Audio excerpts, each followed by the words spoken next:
And here we have the finals of the second season of the Real Chess League. Lena Kuehnel versus FIDE master Marco Riehle. Lena Kuehnel knocked out Twitch streamer Angelica Chessborn, and FIDE master Marco Riehle has beaten his friend, international master Adrian Schnitzer, in a very sharp and tense match.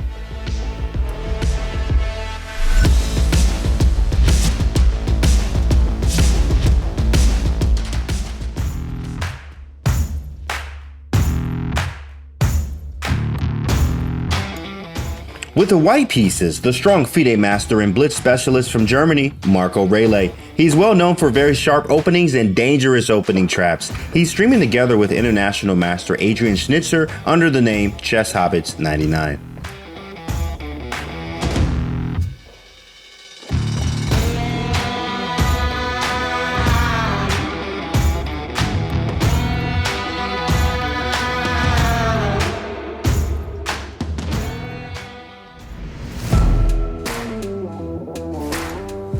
And with the black pieces, we have Lena Kuehnel, who's the hardest worker in the room, training tactics every day and working out to stay in shape for her bouts on the chessboard. Lena is a very good calculator and tactics are her home turf. Her idol player is the current world champion, Magnus Carlsen.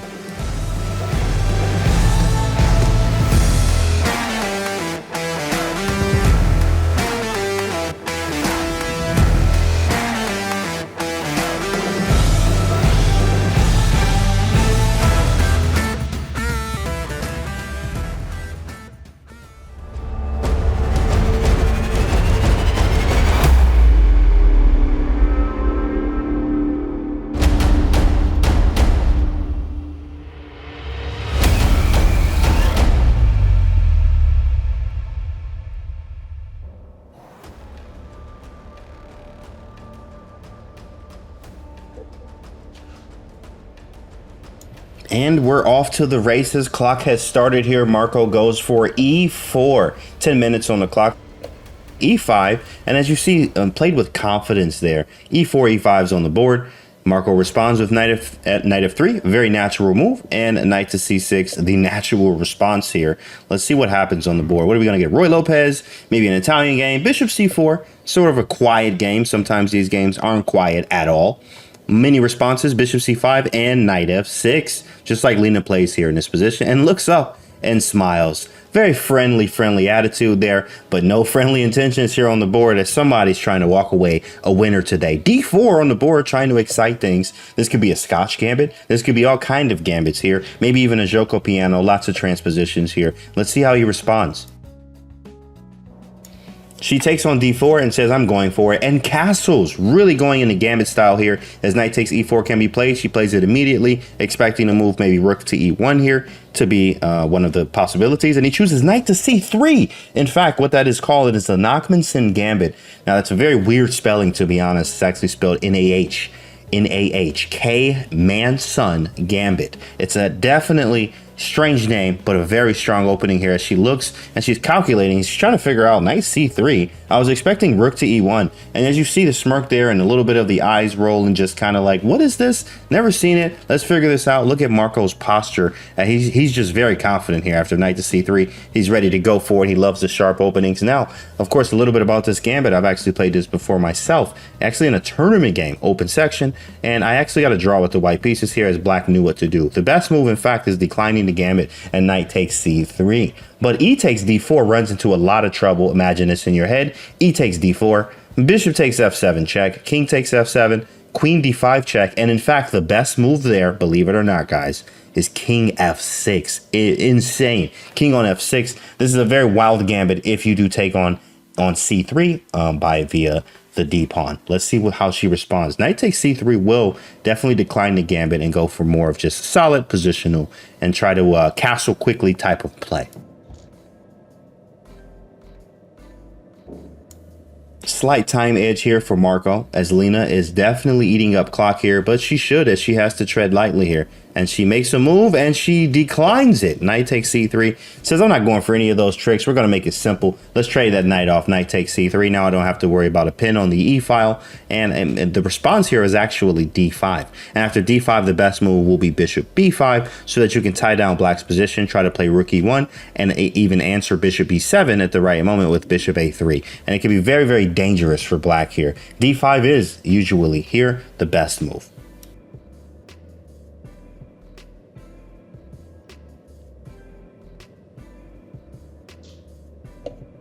And she goes for it. d5 is on the board. Bishop b5 is usually the best. Again, tying down the position. And the best move for black, especially in the game that I drew, even over the board, in this standard theory, in fact, is bishop to e7. So bishop b5, bishop e7, and then takes on c6, followed by knight e5. Doubling the pawns is actually good in this position because white's down a pawn. But now after bishop d3, you actually are aiming on the king side. So Marco did go for bishop d3, sort of a sideline here, we would say, but black doesn't have many problems. As black's just up a pawn, the responses really should be kind of just developing and castling as quick as possible here for black. Let's see how Lena responds.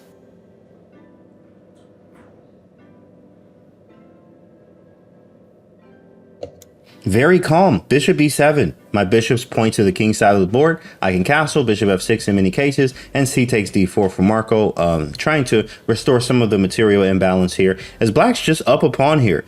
And we do have the bishop pair as white, so we're doing quite fine. We do have some type of compensation on the b file and the e file. So we do have the open files, but we are just down a pawn here with the white pieces. And this is not what we really hope for out of the opening. And this is why, you know, sometimes when you play gambits here, you do run the risk of just being bad if it doesn't go your way. And here, of course, we were expecting, and Marco would definitely like if she would have taken on c3 with the pawn that was on d4. D takes c3, but instead knight takes c3 allows this to be a very equal position, especially if you don't play bishop b5. Bishop d3 here still has attacking chances as it hits h7 all the way over there. Now we do have bishop g4 as a move, or maybe castling. Let's actually see kind of what happens in this sense. As Lena moves, where are we going to move? Maybe castles? What's she thinking? She's in a think tank and she's eating up clock. You have to use the clock as a piece. 3-minute deficit could be definitely detrimental in just a few more minutes, actually.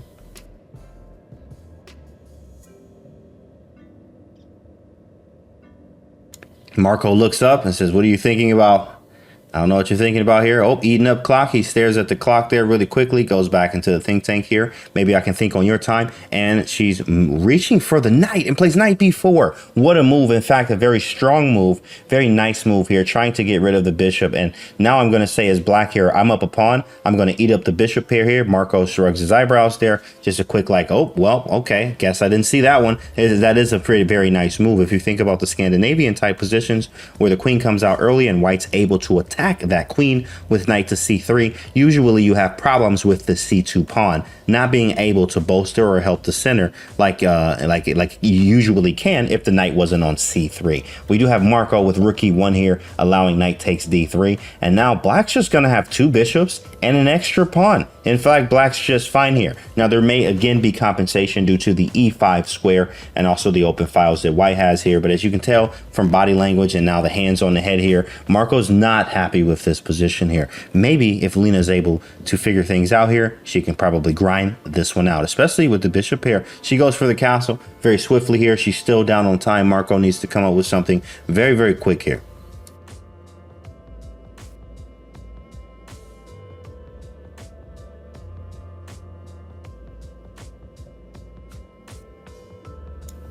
Development, very nice move. Bishop f4, just highlighting, you know what, the e5 square is mine, but also I can always be kicked away. Lena can always just play a move like f6 to kick any piece that goes onto the e5 square, but nevertheless, e5 is definitely a very strong point. I've developed, my rooks are connected. I'm also maybe tying the queen down slightly. Queen didn't have many squares anyway, but c7 could potentially be a target here. Also deterring maybe a rook b8 as well. Rook b8 would definitely defend the b pawn, the b7 pawn, which it could be weak if you're trying to develop your bishop. The light square bishop, for instance. Oh, it looks like she's reaching for it. Bishop to e6, yeah, so the b7 pawn is actually weak. So a move like rook to b1, you wouldn't be able to play, or actually you could play rook to b8, but you run right into that diagonal where the bishop is on f4. So it is Marco's move here. We have to figure out what we want to do. 2 bishops are on the file there. A little bit of compensation for white, but nevertheless, black's just up a pawn.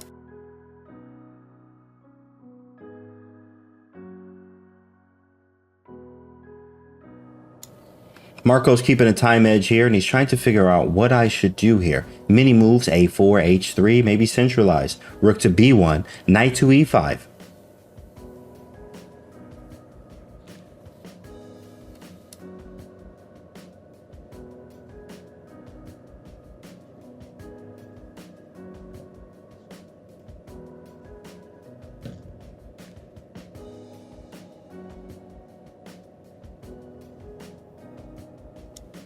And he chooses a very, very simple move here. In fact, there's always a saying out there that if you have nothing to do, it's nothing wrong with just centralizing your pieces. And here, there were so many moves to make. Of course, rook a to d1, you can never go wrong there. There was really no threats. You can't really threaten much without trying to better their position. For instance, if rook b1, b6 could be a potential move, and black wanted to play b6 anyway, so we can play c5 at the right moment. It would be nice to put the rook on c8, play b6 and c5 and break in that fashion. And there is rook to c8 there. Very nice. Rook to c8, threatening c5 at the right moment. Playing c5 immediately will allow actually the d-pawn to be isolated and gross. And the bishop only has one job, the bishop on e6, is to defend the pawn on d5, which is a very passive bishop, and compensation will definitely be there for white, with black only being limited to this pawn on d5. Rook to e3, nice move, nice idea here from Marco. Many different ways you can go here. Maybe doubling the rooks on the e file, or removing the knight from f3, putting the rook on g3 and attacking the king side on that side of the board there. Looks like there could be some type of potential for attack. Even moves like h4, sacrificing the h pawn and trying to do something over there. Lena on the move. Let's see what she goes with. She's down on time once again. Of course, when you are down on time here, the lower the time gets, this is going to hurt more in another 4 minutes, because that's how much time she has left.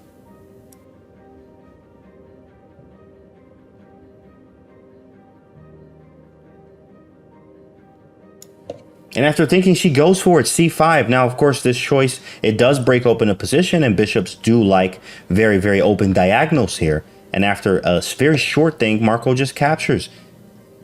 Lena is rechecking. Do I take with the rook? Do I take with the bishop? She chooses the bishop. Bishop takes c5. That's a tempo there, attacking the rook on e3. So now if the rook moves from e3, then we could probably use this tempo for something. We don't know yet. What yet? Maybe h6, actually. There is maybe an in-between move of maybe knight to g5. Rook takes e6, then knight g5. Those look pretty cool. You also have knight to d4, maybe centralizing the knight. And he goes knight g5. Look at that. Equal or stronger threat, or Zhishin Zug here. In-between move. Attacking h7. Queen takes h7 is checkmate, game over. You literally have to respond to this by means of f5, bishop f5, or g6. And there's literally only one good out of the three, as she shakes her head and realizes, okay, yeah, all right, great move. That was pretty cool. That's what she's saying in her head, is you can just read what she's thinking here. G6 is the only move. She says, okay, I know I have to play it. G6 is on the board. It's there. Now let's see if he's going to take on e6 with knight takes e6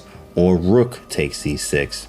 And he goes forward. Rook takes e6, 3 minutes on the clock for Lena here. Lena does have to figure out what she's going to do. Is she going to take on e6, which is just generally probably the best move here. She's taking on e6. You also have an in-between move of maybe bishop takes f2 at the right moment here. F takes e6 and knight takes e6. We got that right back. Now you see again, remember we talked about that isolated pawn. Look at that pawn just sitting in the center of the board on d5, which of course this could definitely teeter out to a draw. If everything is liquidated, and of course they say all rooking games are drawn, this could very well go in that direction. Knight takes e6 is on the board here. Look at Lena's time. Look at Lena's time. This is definitely detrimental. Bishop takes f2. She goes forward. Bishop takes f2. What a move. Marco puts his head down and is like, whoa, wait, what? He's thinking about what I should do here. Hands on the head. In a little indecision there. Like, what happened there? I thought I was out of the woods, but in fact, I'm deeper in them. King f1, actually, and you're done. So king f1 can't be a move because you're just sitting on that file there. So king h1 basically has to be played. So your king is further away from the center, which could definitely help black in this case if this does reach an endgame with rooks and pawns.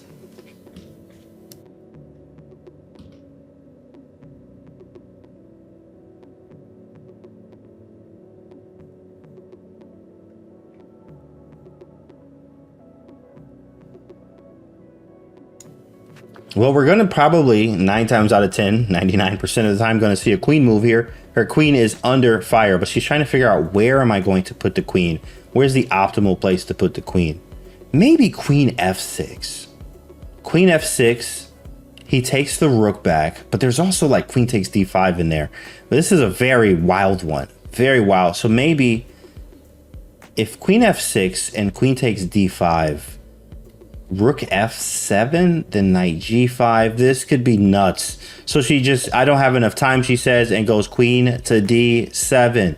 She goes queen d7 and just gets out of the way. Like, I'm not going to deal with this, and I don't want to have to calculate queen takes d5. I don't have enough time for that. So he just goes forward, knight takes f8. Let me get that exchange back really quick there. Rook takes f8 is probably the best move here, just to keep the material imbalance. Material balanced. Rook takes f8. Definitely the move, and bishop e5 played immediately here, putting the bishop on a long diagonal there. The bishop on f2 is misplaced, so probably backing that up or doing something about the d-pawn, maybe trying to safen the king somehow, because the king's safety is actually wrong for black here. In fact, white's king is very safe in these bishop endgames like this, where one bishop's better than the other. In fact, the dark square bishop for black, for Lena here, is not even helping in this type of position. You would actually see these mostly in what we say the opposite color bishop endgames, but this is actually the same color bishop endgame.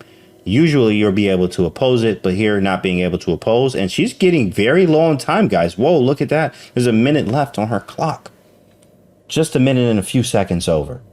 She's reaching, little indecision, and she reaches for bishop to b6. Bishop b6, a great move there, actually controlling the diagonal or the file, especially where d8 could be a possibility. Rook to d8 at one point. And now that's not a possibility with the bishop on b6, so Marco goes for h3 with a little loop for the king, just to make sure the back ring's fine. Rook to c8, putting pressure on the c2 pawn there, so allowing queen takes d5. And definitely if queen takes d5 check, queen takes d5, rook takes d5, and rook takes c2, and black is in the driver's seat there. In fact, the bishop on b6 stops rook d8 from happening here. So let's see how Marco responds to this one.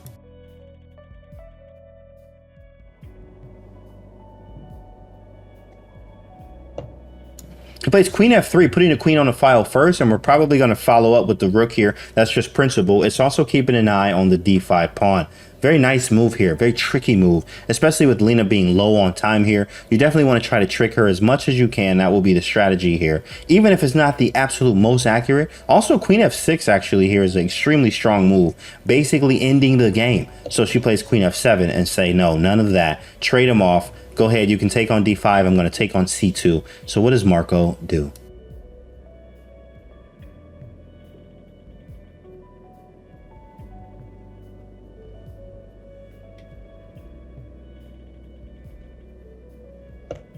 So he goes back, queen d3, and also keeping an eye on f1. Well, now the rook can probably go to f1, and in some cases, maybe backing the bishop up. Whoa, and look at the reaction there. He did not like his move at all. d4 is now on the board, which actually opens the diagonal for the queen there, but the queen probably wants to stay around the king because the dark squares are extremely weak, where things can happen on that file, and especially with the rook occupying the c file. Nothing's really helping out the king besides the queen. Bishop takes d4 is a huge possibility here, or you can try to complicate things with maybe rook f1 or moving the queen even to g3 or d2, maybe trying to take over the dark squares as much as possible. But you want to find the strongest and most accurate or most annoying move for your opponent. Let's see what that is.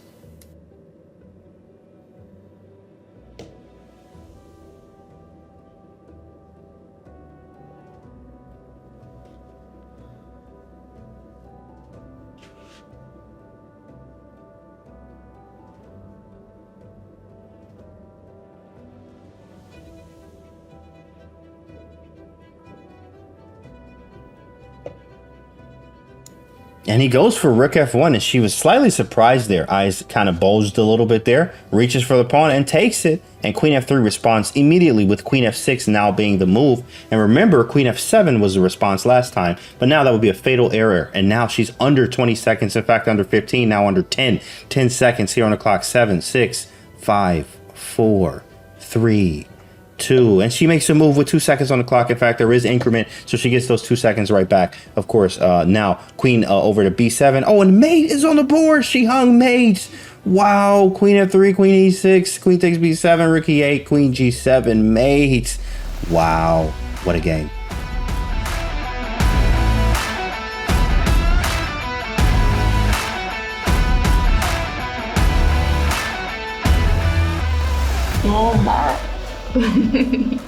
Okay, let's go through the game. Yeah. You know that opening? This opening but Nakhmanson Gambit I played mhm. with knight c3. This one I didn't know. Okay. D takes c3 is maybe the best objectively, but then bishop takes f7 and queen d5. And that's very chaotic as a rapid game. I thought you know this line. Yes. So. Knight takes c3 is the best, I think, in a practical way. And then d5, perfectly played. There are some lines also, if you can take now, but the same thing like bishop takes f7. More safe. No, you played knight before. Right. Castling is the main line, but knight before I didn't know, but I thought okay, it should be good as well. Rook e1 I played, and takes, and now your pawn up the bishop pair. This has to be better. Nice. Okay, I've got some active pieces, but this shouldn't be enough. You don't play this one. I first played bishop f4. Sorry. Yeah. I I play this. This and Rook d1. rook d1, and then I thought, okay, somehow I wanted to play c5 because then I've got knight g5. I didn't get knight g5. Okay, but rook c8 was good, I think. Then I thought, okay, rook e3 maybe to get over with the rook. If you don't go for e5, c5, I maybe go knight e5 and rook g3 or something like that to maybe get some counterplay, because if I don't do anything, then I you just win. win. And I need to do something. So c5 takes with the bishop. Also to take with the rook should be fine. And then okay, my only chance. Yeah, I have to do it. Yes. Otherwise it's checkmate. And okay, maybe. I also thought maybe rook e3, rook g3. Then bishop f5 not working because of takes and knight e6, and this should be good for me. But I didn't know how to proceed then, and yeah, so I thought, okay, I'm gonna take. Yeah. You take back as the only go, and now bishop f2 is brilliant. If I take, you play queen b6. And yeah, I can also take queen b6, knight d4, but then I'm losing the bishop in f4. So I play king h1. Maybe king f1 is better here to get the bishop under attack. But I thought if I play king f1 and like in the game you play queen d7 takes, then also my bishop on f4 is hanging. So your king is now your position has to be good, I think. Okay, takes. Then I went for bishop e5, and here you were low on time, I think. I was low on time, so this was a problem. Yeah, and now it's difficult, but you played it very well. You always have to pay attention that my queen's not getting to g7 like in the match. I played rook c8, right? Rook c8 or bishop b6, I'm not sure. Oh, yes, this one first. Bishop and b6 after first. h3. h3 to not to get mated Checkmate, somehow. No, okay, I don't know. Maybe it's the best way to trying to fight for the draw to takes, then you get c2 and I go rook d7, but I thought, okay, low on time. Queen f3 objectively isn't the best move, I think, but you're low on time with queens on the board. It's more difficult for you. You don't have safe moves. This is the problem. So you can earn some time. So queen f3, queen f7 also was good. So I went back. Yes, and maybe now it's already difficult for you. I thought queen d5 would be more. Okay, not to make a move because.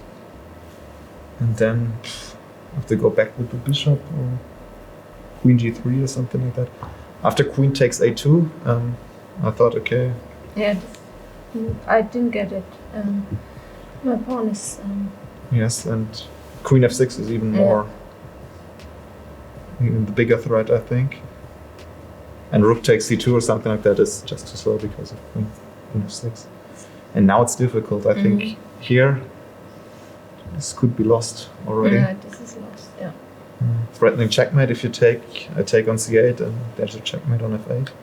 So yeah, maybe to take on a2 is already. This was the big mistake. Yes, but okay with low time. That's, 5 seconds on Yes. the clock. So. But the opening was way better for you, and Was a nice game.